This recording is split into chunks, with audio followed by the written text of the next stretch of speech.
ரம்ஜான், நோன்பு, சஹாரி, இஃப்தாரி இதெல்லாம் முடிஞ்சிச்சுன்னு சொல்லிட்டு நீங்க நினைச்சிட்டு ஃபீல் பண்ணிட்டு இருக்கலாம். இது யூஸ்வலா எல்லாருக்கும் ரம்ஜானுக்கு அப்புறமா வர ஒரு டைப் ஆஃப் ஒரு ஸ்ட்ரெஸ் அண்ட் டிப்ரெஷன் கூட சொல்லலாம். இது மோஸ்ட்லி உங்களுக்கு எல்லாருக்கும் இருக்கும். பட் இது வந்து ஓவர் கம் பண்றது எப்படின்னா, அது வந்து சிம்பிளான ஒரு நம்ம லைஃப் ஸ்டைலே அது கொண்டு வரலாம். அது என்னன்னு தெரிஞ்சுக்கணும் அப்படின்னா, என்னோட இந்த வீடியோ லைக் பண்ணுங்க அண்ட் இந்த பேஜை ஃபாலோ பண்ணுங்க இன்ஷா அல்லாஹ். ஸோ ஃபர்ஸ்ட் ஆஃப் ஆல் வந்து நம்ம ரம்ஜான்ல பண்ற ஒரு முக்கியமான விஷயம், நம்மள ஆக்குபைடா வச்சிருக்கிற முக்கியமான விஷயம் பாத்தீங்கன்னா தொழுகை, சலா. அது வந்து நீங்க வந்து ரம்ஜானுன்னு கிடையாது, எல்லா டைம்லயும் பண்ணணும். பட் நார்மல் டைம்லயும் வந்து நீங்க அதை கரெக்டா ஃபாலோ பண்ணீங்க அப்படின்னா உங்களுக்கு அந்த இது கம்மியாகும். செகண்ட் வந்து பாத்தீங்கன்னா ஃபாஸ்டிங்.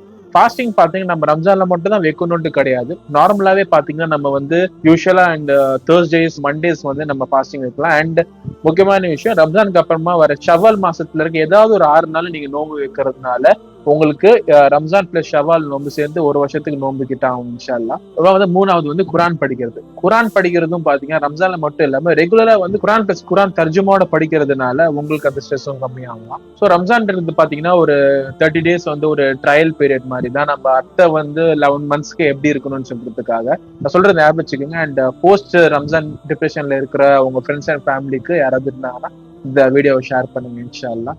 அஸ்ஸலாமு அலைக்கும் வரஹ்மத்துல்லாஹி வபரகாத்துஹு.